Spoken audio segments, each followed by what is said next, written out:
ఇప్పటికే 3 గంటలైంది. రాజు pen paper పట్టుకుని ఒక్క ముక్క కూడా రాయలేకపోయాడు. ఏం రాయాలి? ఏం రాసినా నచ్చట్లేదు తనకి. రాయడం, పేపర్ చించేయడం. ఇప్పటికే 2 నెలలు దాటిపోయింది. ఇంకో 20 రోజుల్లో ప్రొడ్యూసర్కి కథ ఇవ్వాలి. ఈ సినిమా కూడా లేకపోతే రోడ్డుమీద పడాల్సిందే. ఇండస్ట్రీకి వచ్చిన కొత్తల్లో వరుస హిట్లతో దూసుకుపోయిన తన జీవితం ఒక్కసారిగా తలక్రిందులైంది. 4 వరుస ఫ్లాపులు. లోన్ తీసుకుని కొనుక్కున్న ఫ్లాటుకి ఈ నెల ఇన్స్టాల్మెంట్ కట్టలేదు. కారు వాడటం మానేసి చాలా రోజులైంది. 2 సంవత్సరాల ఖాళీ తర్వాత వచ్చిన అవకాశం. లో బడ్జెట్లో హారర్ థ్రిల్లర్ సినిమాకి కథ కావాలి అన్నాడు ఒక ప్రొడ్యూసర్. ఇప్పుడదే ట్రెండు నడుస్తుంది. ఇంతకు ముందు అలాంటి కథలు రాసిన అనుభవం లేదు. అయినా డబ్బులు లేక ఒప్పుకున్నాడు రాజు. రూమ్ తలుపు పెట్టుకుని రాత్రి పగలు ఆలోచిస్తున్నాడు. అయినా ఏమీ తట్టట్లేదు. అప్పటికీ కొన్ని ఇంగ్లీష్ సినిమాలు, కొరియన్ సినిమాలు చూశాడు. అవి నచ్చలేదు. ఇక ఇంట్లో ఉంటే కుదరదు. కథ ఎక్కడికైనా దూరంగా వెళ్లాలి వెతుక్కుంటూ అనుకున్నాడు. అనుకున్నదే తడవుగా ట్రైన్లో ముంబైకి బయలుదేరాడు.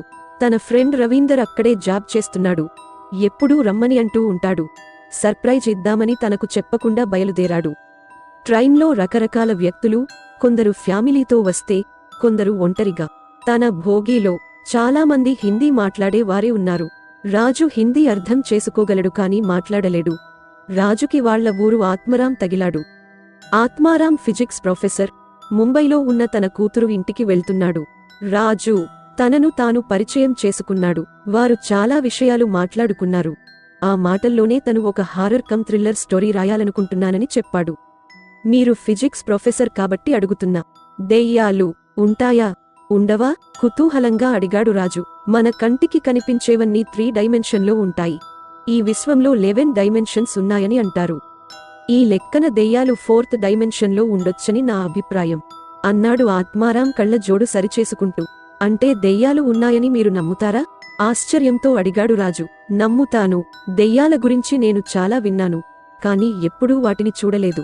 నేను కూడా చాలా విన్నాను. అవన్నీ కట్టుకథలు. ఒక ఫిజిక్స్ ప్రొఫెసర్ అయి ఉండి దెయ్యాలను నమ్ముతారా?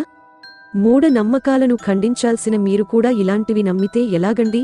రాజు కొంచెం అసహనంగా అన్నాడు. నేను ఊరికే నమ్మట్లేదు. నా చిన్నప్పుడు మా అన్నయ్యకి దెయ్యం పట్టి చనిపోయాడు.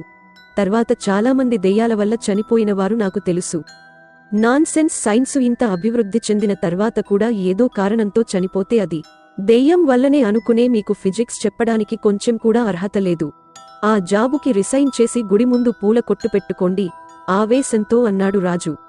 ఆత్మారాం ప్రశాంతంగా, సైన్స్ కనుక్కోలేనివి చాలా ఉన్నాయి. వాటిలో ఇది కూడా ఒకటి అన్నాడు. ఓకే, మీ అన్నయ్య దెయ్యం పట్టి చనిపోయాడు అన్నాడు కదా. ఏ కారణంతో దెయ్యం పట్టింది? వాటికి కారణాలు ఉండవు. అవి ఉన్న దారిలో మనకు తెలియకుండా వెళ్ళినా సరే అవి మనకు ఎదురు పడవచ్చు. అప్పుడవి ఏం చెయ్యాలనుకుంటే అవి చేస్తాయి. అదంతా కర్మ ప్రకారం జరుగుతుంది. కొంతమంది 80-90 ఏళ్ల వరకు బ్రతుకుతారు. కొందరు 25 ఏళ్లకే యాక్సిడెంటులో పోతారు. కొందరు రకరకాల రోగాలతో ఆయుష్షు తీరకముందే పోతారు. కొందరు పుట్టిన కొన్ని గంటల్లోనే చనిపోతారు. ఎందుకు? అదే కర్మ. దాని ప్రకారం చావు ఏ రూపంలోనైనా రావొచ్చు. అది దెయ్యం కూడా కావొచ్చు. ఆత్మారాం తాపీగా చెప్పుకుంటూ పోయాడు. అంటే మన ఆయుష్షు తీరితే దెయ్యం కూడా ఒక మీడియంగా మారి ఏ కారణం లేకుండా చంపుతుంది అన్నమాట. Just like accident. ఎగ్జాక్ట్లీ అన్నాడు Atmaram. You are uneducated stupid అన్నాడు రాజు కోపంగా. చూడు, దెయ్యాలను చూశామని, వాటితో మాట్లాడామని రకరకాల కథలు వింటూ ఉంటాం. అవి నిజమో కాదో మనదాకా వచ్చేవరకు మనకు తెలీదు. ఫారెన్ కంట్రీస్లో సైన్స్ అనే ఒక ప్రక్రియ ద్వారా, ఒక మీడియం ద్వారా ఆత్మలతో మాట్లాడుతారు. దీని గురించి నీకేం తెలుసు? చనిపోయిన తర్వాత జీవితం ఎలా ఉంటుందో వాటిని అడిగి తెలుసుకుంటూ ఉంటారు. ఇంకా అక్కడ పారానార్మల్ రీసెర్చ్ సెంటర్లు ఎన్నో ఉన్నాయి. వీటి గురించి ఇంటర్నెట్లో వెతికినా దొరుకుతుంది అన్నాడు ఆత్మారాం. ఇంటర్నెట్లోనా? ఎగతాళిగా నవ్వాడు రాజు. కరెక్టే. ఇంటర్నెట్లో దొరికే ఫోటోలు, వీడియోలు 99% ఫేక్ ఉంటాయని నేను కూడా ఒప్పుకుంటా. కానీ నిజానికి 1% ఉన్నా చాలు కదా మన నమ్మకాలను మార్చుకోవడానికి. సంజాయిషీ ఇస్తున్నట్టుగా అన్నాడు ఆత్మారాం. ఆ 1% కూడా ఫేక్ అని ఏదో ఒకరోజు తెలిసిపోతుందిలే మాస్టారు వెటకారంగా అన్నాడు రాజు. సరే, నేను చెప్పింది అంతా ట్రాష్ అనుకో, కాని నువ్వు రాసే సినిమా కథకి ఇది పనికొస్తుంది అనుకుంటున్నా. ఎందుకంటే సినిమాకి లాజిక్ అవసరం లేదు కదా అన్నాడు ఆత్మారాం తాపీగా. ఓకే, మీరు చెప్పిన వాటిని యూస్ చేసుకుని ఒక మంచి హారర్ స్టోరీ రాయొచ్చు. బట్ సియన్స్తో సహా మీరు చెప్పినవేమీ నేను నమ్మను, కేవలం సినిమాలో మాత్రమే ఉపయోగిస్తాను అన్నాడు రాజు వెనక్కి వాలుతూ. ఓకే, నీ ఇష్టం. అనుభవమే నమ్మకాలను సృష్టిస్తుంది. అప్పటి వరకు అభిప్రాయాలు మాత్రమే ఉంటాయి. ఎనీవే నాకు నిద్ర వస్తుంది అంటూ బెర్త్ సరిచేసుకుని పడుకున్నాడు ఆత్మారాం. రాజు కూడా పై బెర్త్ ఎక్కి పడుకున్నాడే కాని రాజు మెదడులో రకరకాల ఆలోచనలు ఏం రాయాలి అని ఆలోచిస్తూ ఉన్నాడు. 2 గంటలు గడిచింది. ఎంతసేపటికీ నిద్ర రాకపోవడంతో కిందికి దిగాడు. ఆత్మారాంతో సహా అందరూ పడుకుని ఉన్నారు. జేబులో తడిమి చూసుకున్నాడు. సిగరెట్లు అయిపోయాయి. తిండి లేకుండా రోజంతా ఉండగలడు కాని సిగరెట్ లేకుండా గంట కూడా ఉండలేడు. ఇందాక స్టేషన్లో తీసుకోనందుకు తనను నే తిట్టుకున్నాడు. నిద్ర రాక డోర్ దగ్గరికి వెళ్లి నిల్చున్నాడు. చల్లని గాలి రివ్వున తాకుతుంది. అలాగే బయట చీకట్లోకి చూస్తూ నిల్చున్నాడు. ఏం గురూ, నిద్ర పట్టట్లేదా అని వినిపించడంతో వెనక్కి తిరిగాడు. ఒక 5.5 అడుగుల వ్యక్తి మాసిన బట్టలతో చెదిరిన జుట్టుతో కూలీ పని చేసుకునే వాడిలా ఉన్నాడు.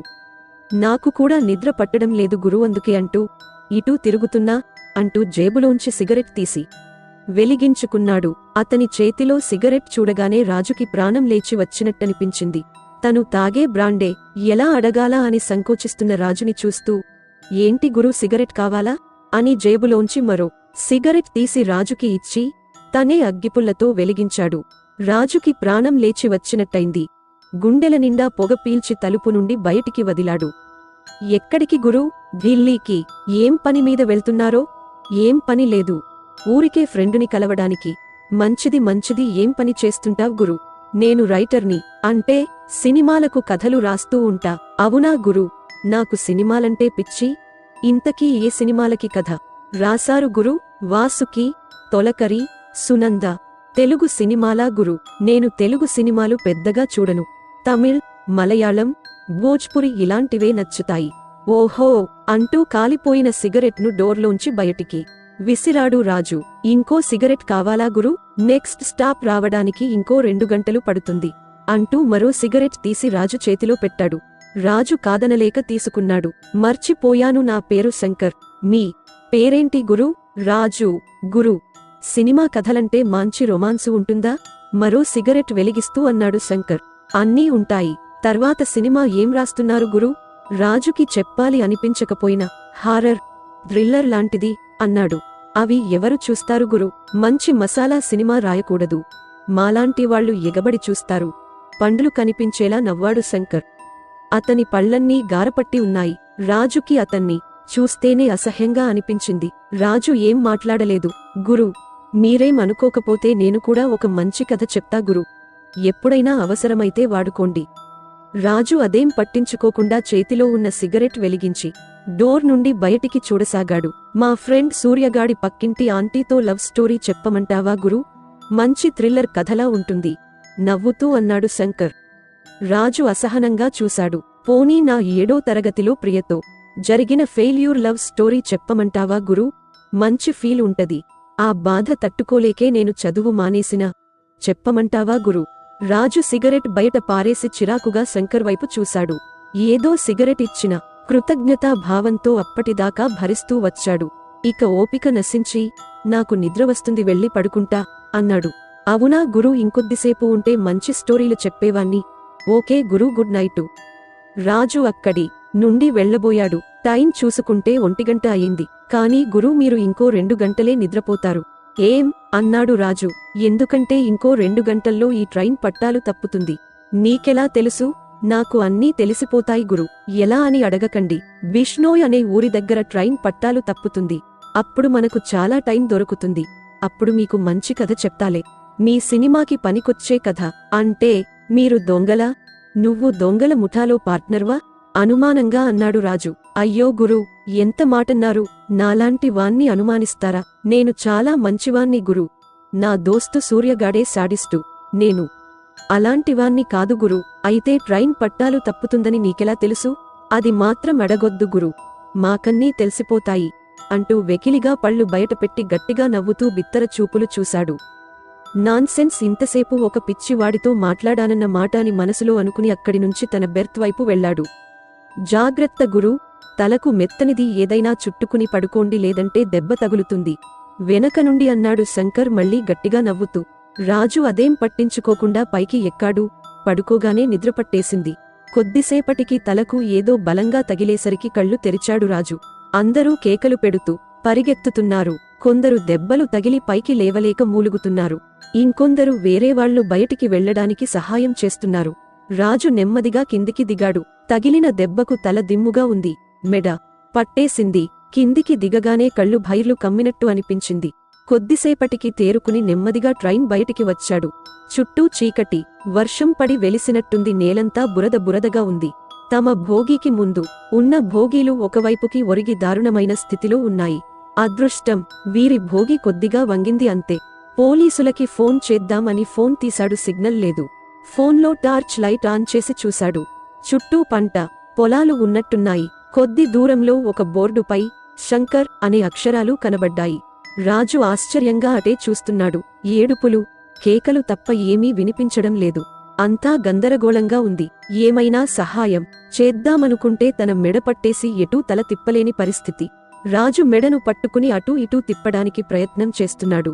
ఇంతలో ఒక చేయి తన భుజం మీద పడడంతో ఒక్కసారిగా భయపడి వెనక్కి తిరిగి చూశాడు. ఏం గురూ, ఎలాగున్నా? నేను చెప్పానా ట్రైన్ పట్టాలు తప్పుతుందని? మెడ పట్టేసినట్టుంది. నవ్వుతూ చూశాడు శంకర్. రాజు శంకర్ని అలాగే చూస్తూ, నువ్వు చెప్పింది నిజమే కాని నీకెలా తెలుసు ఇలా జరుగుతుందని? ఆశ్చర్యం, భయం రెండూ కలిసిన గొంతుతో అన్నాడు. చెప్పానుగా గురూ, మాకు తెలిసిపోతాయి అనా. అయినా ఇక్కడెందుకు గురూ? దగ్గరలో మా ఇల్లు ఉంది, అక్కడికి వెళ్లి రెస్ట్ తీసుకుందాం. పైగా నీకు కథ చెప్తా అని మాట కూడా ఇచ్చాను. పద గురూ. కాని రాజు తటపటాయిస్తూ చూశాడు. ఇంకేం మాట్లాడకండి గురూ, నా వెంట రండి అంటూ ఆ పొలాల మధ్య ఉన్న ఒక చిన్న దారి గుండా నడవడం మొదలుపెట్టాడు. రాజుకి తల నెప్పిగా ఉంది. అక్కడ ఉండే ఓపిక లేదు. ఏం చేసేది లేక శంకర్ వెనక నడవడం మొదలుపెట్టాడు. దారంతా బురదతో నిండిపోయి ఉంది. జాగ్రత్త గురూ, వాన పడింది కదా, పురుగు పుట్రా బయటికి వస్తాయి, చూసి నడవండి.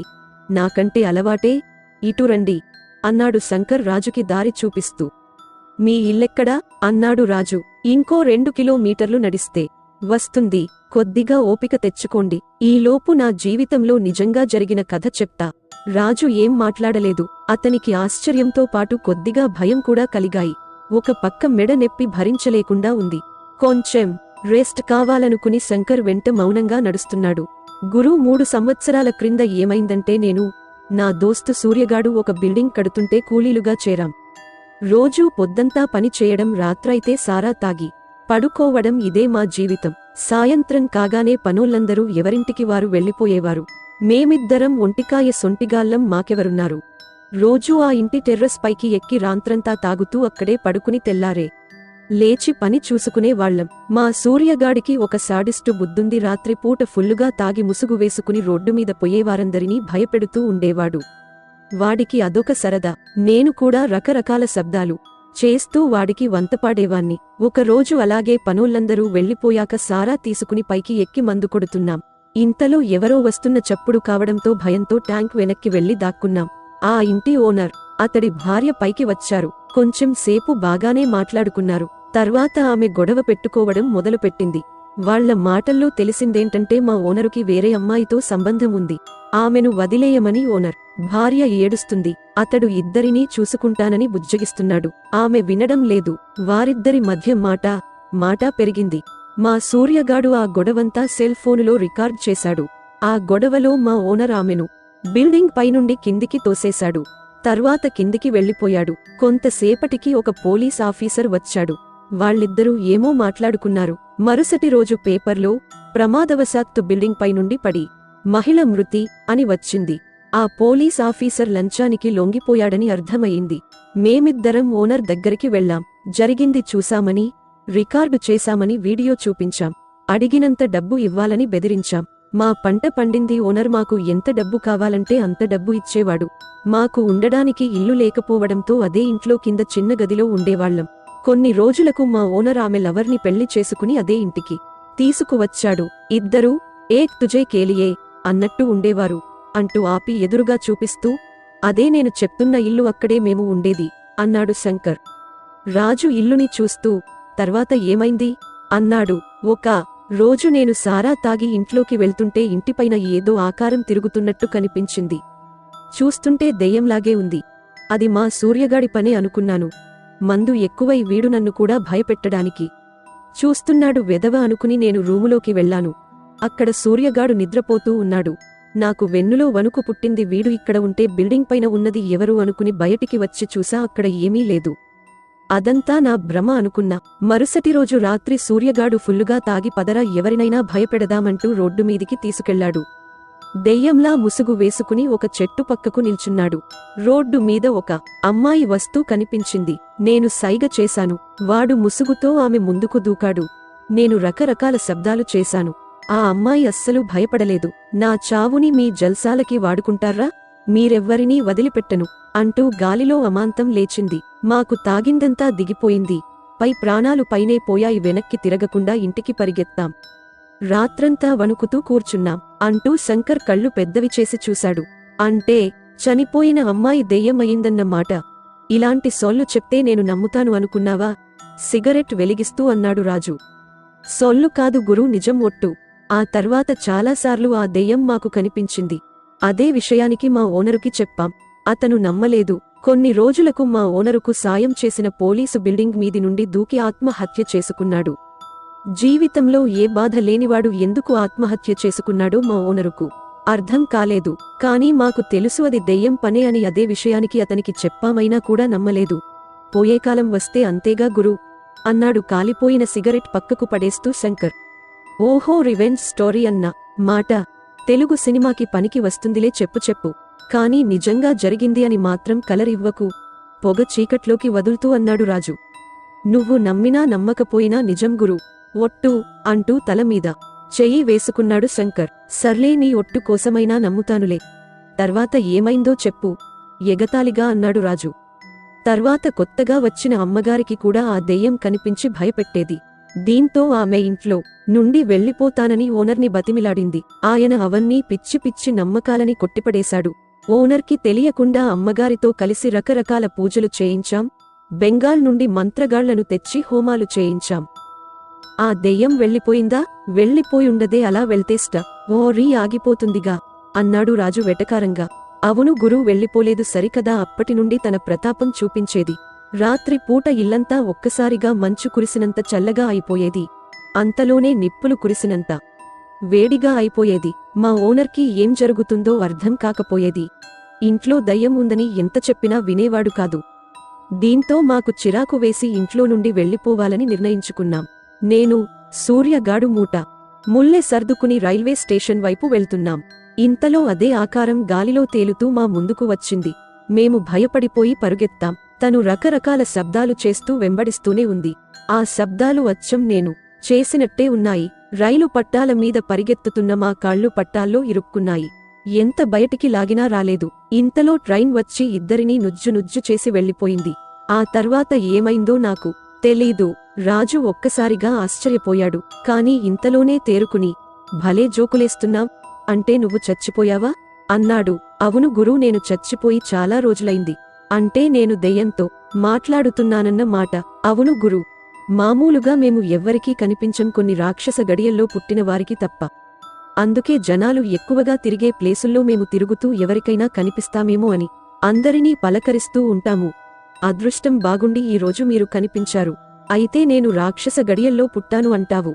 చావు మూడినప్పుడే మీలాంటివారు మాకు కనిపిస్తారు. మాకు కనిపించిన తర్వాత బ్రతకడం అసాధ్యం. అవునా? నేను జనాల్ని భయపెట్టే కథ చెప్పమంటే నువ్వు నన్ను భయపెట్టడానికి ప్రయత్నిస్తున్నావా? కథ చెప్పింది చాలే గాని మీ ఇంటికి పద. నిజం చెప్తే ఎవ్వరూ నమ్మరు గురూ. అవును గురూ, మేము చనిపోయిన తర్వాత మా ఓనర్, అతడి లవర్ ఏమై ఉంటారు గురూ? ఆహం, రైటర్ని ఆ మాత్రం ఊహించి చెప్పలేనా? కానీ ఈ స్టోరీకి ఇది మాత్రం సరిపోదు, ఇంకా చాలా కలపాలి. స్టోరీ కాదు నిజం అని చెప్తే నమ్మరేంటి గురూ? నేను నిజంగా నిజమే చెప్తున్నా. ఒట్టు. మళ్లీ తలమీద చెయ్యి వేసుకున్నాడు శంకర్. సర్లే, నమ్ముతాలే. ఇంతకీ ఇంట్లో ఎవరెవరు ఉంటారు? నవ్వుతూ అన్నాడు రాజు. నువ్వింకా నమ్మినట్టు లేదు గురూ. ఆ ఇంట్లో ఇంకెవరు ఉంటారు గురూ? నేను చంద్రకాంతుగాడు. వాడు దెయ్యంలా మారిన తర్వాత ఇంకా శాడిస్టులా తయారయ్యాడు గురూ. మేము ఎలా చనిపోయామో అలాగే భయపెట్టి మనుషుల్ని చంపుతున్నాడు. అవునా అని నవ్వుతున్న రాజు ఒక్కసారిగా ముందు చూసి బిగుసుకుపోయాడు. అతని నోట్లో నుండి మాట రావట్లేదు. ఎదురుగా గాలిలో తేలుతూ ఒక ఆకారం తన ముందుకు వస్తుంది. భయంతో పక్కకు చూశాడు. శంకర్ మెల్లిగా పొగ రూపంలో ఉన్న మనిషిలా మారిపోయారు. వారి ఆకారాలు అంతకంతకు పెరుగుతూ పోయాయి. అంటే ఇంతవరకు చెప్పిన కథంతా నిజమేనన్న మాట అనుకున్నాడు రాజు. శంకర్ పొగ రూపంలో నవ్వుతూ కళ్ళు పెద్దవిగా చేశాడు. రాజు వళ్ళు జలధరించింది. వంట్లో శక్తినంతా కూడదీసుకుని వెనక్కి తిరిగి పరిగెత్తాడు. రాజు శరీరం చెమటతో తడిసిపోయింది. కాళ్ళు సహకరించట్లేదు. అయినా రాళ్లల్లో ముళ్ళల్లో పడి పరిగెత్తుతూనే ఉన్నాడు. వెనక ఆ ఆకారాలు వికృతంగా మారి తరుముతూనే ఉన్నాయి. గుండెను చేతితో అదిమి పట్టుకుని ఆయాసంతో రొప్పుతూ పరిగెత్తుతున్నాడు. అలా పరిగెత్తుతూ తనకు తెలియకుండానే రైలు పట్టాలపైకి ఎక్కాడు. ఇంతలో అతని కాలు పట్టాల్లో ఇరుక్కుంది. పెద్ద శబ్దం చేసుకుంటూ రైలు వస్తుంది. పక్కన ఆ ఆకారాలు గాలిలో పల్టీలు కొడుతున్నాయి. రైలు దగ్గరికి వస్తున్న కొద్దీ శరీరంలో నరాలు చిట్లిపోతున్నాయేమో అన్నంతగా భయపడుతున్నాడు రాజు. ఎంత లాగిన కాలు బయటికి రావడం లేదు. ఇంతలో పెద్దగా హారన్ కొడుతూ ట్రైన్ తన మీదికి దూసుకు వచ్చేసింది. గట్టిగా అరుస్తూ లేచి కూర్చున్నాడు రాజు. చుట్టూ చూశాడు. పైన ఫ్యాన్ తిరుగుతుంది. ఆత్మారాం అంకుల్ ఫోన్లో గేమ్ ఆడుతున్నాడు. మిగతా వారంతా పడుకుని ఉన్నారు. ట్రైన్ హారన్ కొడుతూ ఆగిపోయింది. పాయింట్. ఇదంతా కల అనుకుని ఊపిరి పీల్చుకున్నాడు రాజు. నుదిటికి పట్టిన చెమటను తుడుచుకుంటూ కిందికి దిగాడు. ఏంటోయ్ రాజు, ఏదో పీడకల కన్నట్టున్నా అన్నాడు ఆత్మారాం ఫోన్ పక్కన పెడుతూ. అవును అంకుల్, ఏదో పీడ కల. ఏమిటోనయ్యా, నాకు నిద్రపట్టడం లేదు. అందుకే ఫోన్లో గేమ్ ఆడుకుంటున్నా. బాగా భయపడిపోయినట్టున్నా. వెళ్ళి ముఖం కడుక్కునిరా పో. ఫ్లాస్కులో కాఫీ ఉంది, తాగుదువుగాని అన్నాడు ఆత్మారాం. రాజు అలాగే అంటూ తల ఊపుతూ ఫ్రెషప్ అవడానికి వెళ్లాడు. తలుపు దగ్గర నవ్వుతూ నిల్చుని ఉన్నాడు శంకర్. శంకర్ని చూడగానే కొంచెం భయం వేసినా అదంతా కల అని గుర్తుకురాగానే తనలో తాను నవ్వుకున్నాడు రాజు. ఏం గురూ, నిద్ర బాగా పట్టిందా అన్నాడు. ఏం నిద్రనో ఏమో, నువ్వు ట్రైన్ పట్టాలు తప్పుతుంది అని సరదాకి అన్న మాట కలలా వచ్చి రాత్రంతా నన్ను భయపెట్టింది. చూడు వళ్లంతా చెమటతో ఎలా తడిసిపోయిందో అన్నాడు రాజు షర్టు దులుపుకుంటూ. ఏదో సరదాకి చెప్పాను గురూ, నిన్ను ఆటపట్టిద్దామని. ఇంతకీ మా ఓనర్, వాడి ప్రియురాలు ఏమయ్యారో ఎప్పుడు చెప్తావు గురూ అన్నాడు శంకర్ నవ్వుతూ. శంకర్ అన్న మాటకి రాజు ఆశ్చర్యపోయి అలాగే చూస్తూ ఉండిపోయాడు. శరీరంలో ఏ కదలికా లేదు. ఎవరితోనయ్యా మాట్లాడుతున్నావ్ అంటూ ఆత్మారాం రాజు భుజం మీద చెయ్యి వేశాడు. ఎదురుగా ఎవరో ఉన్నట్టు తల ఊపాడు రాజు. అక్కడ ఎవరూ లేరు కదయ్యా. నీలో నువ్వు మాట్లాడుకుంటూ ఉంటే ఏంటో చూద్దామని వచ్చా అన్నాడు ఆత్మారాం.